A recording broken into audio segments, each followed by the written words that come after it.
Hi shifters, today we look at the third movement in the form, which is called single whip. And we're going to continue with just the real basics here of moving from our centers and feeling that movement in the quad and how those two work together. And we're really moving from the center to the periphery. There's a lot of communication that goes between center, periphery, periphery to center, but we're focusing in just on how these movements are directed by the center right now. So we went through the first two movements and we ended with Grassbird's tail with this lovely little push to the corner. We're on the diagonal now, and with single whip we go back to the cardinal directions. So I'm going to put the hands away as I usually do so we can get this feeling. One of the things that is really vital in your practice is to not drop the knee in.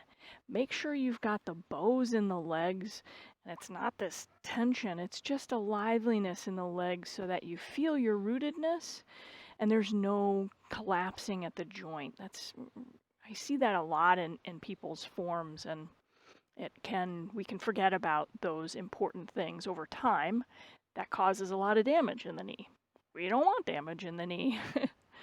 So we're going to begin with single whip, feeling that string, feeling that liveliness, lifting us up. And this is my sign for the string. It's going to turn us and sink us, and the weight coming off is just going to inform that foot. You're going to come in this way. So that's where the harmony comes in. That's where the center of you dictates everything out to the periphery. So we turn, we sink, that just naturally comes in. And then we're going to come over that right foot. The left foot is light as we sink into the quad, it just comes in, and then we sink, and it gives that foot the notice and the time to move out. And notice how the string turns us and the foot turns with that, not collapsing this back leg. So let's go over that again. From the push on the diagonal, we sink and turn, bringing that hooks the foot in. The string guides us over.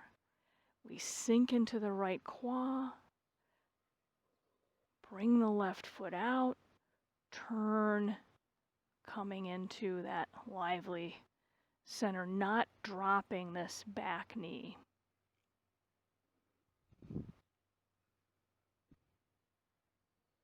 So feel the string holding you up. Feel it guiding you over to the left foot. Relaxed right leg just comes in. We are sinking onto the onto the right, and then turning, and not collapsing there. That's what collapsion looks like, because that's a word. Collapsion. All right, let's try this again.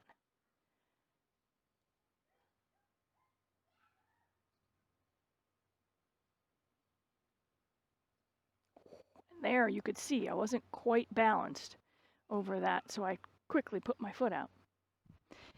It happens, you know? So we really have to feel our center over that foot. Turn, brings the foot in. We sink or shift our weight over, that brings the left foot in. We sink, and that allows us to step out, and we turn. So that sinking into the quad, if we don't sink, then when we step out, we just fall into it. What we're trying to do is root down so that we can put that foot down and then move the weight.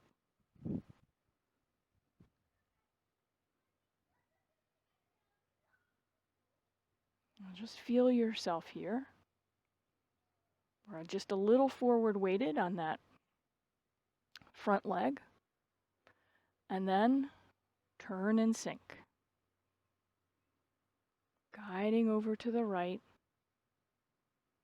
Sink so we can put that left foot out. Rotate, and the foot rotates with us. All right, we're going to start with the hands. Notice that the hands don't go beyond where the foot is.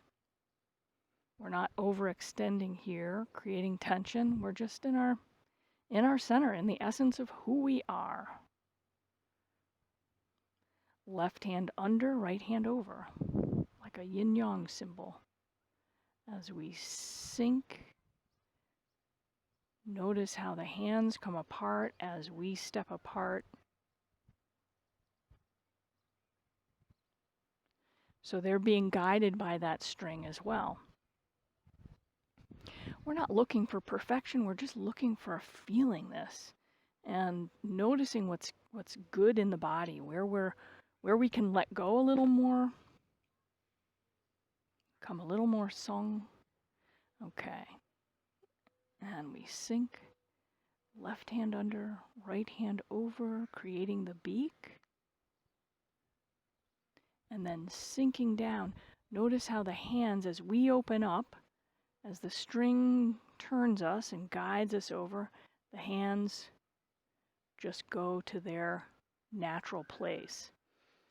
And it's a little bit of an optical illusion because we're here,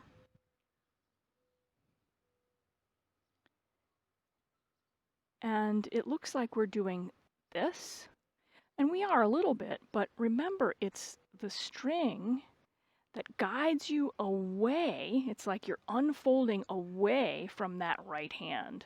So that's happening too. It looks like, it's a little bit of an optical illusion because it looks like you're just doing this. But if you're just doing this, that's not connecting to the whole. That's not creating that whole body movement. Calvin's going to help out here. Calvin has his own YouTube channel if you want to check that out.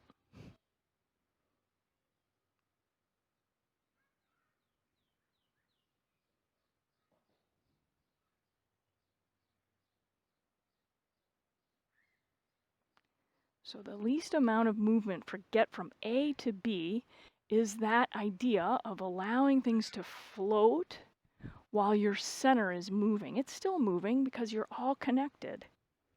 Let's try it one more time.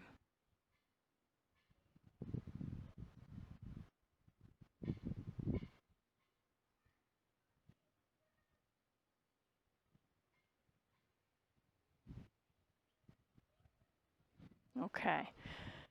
Try it with me. Hey, big boy. All right. Let's see here. Make sure we got enough room.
All right, let's do the whole form.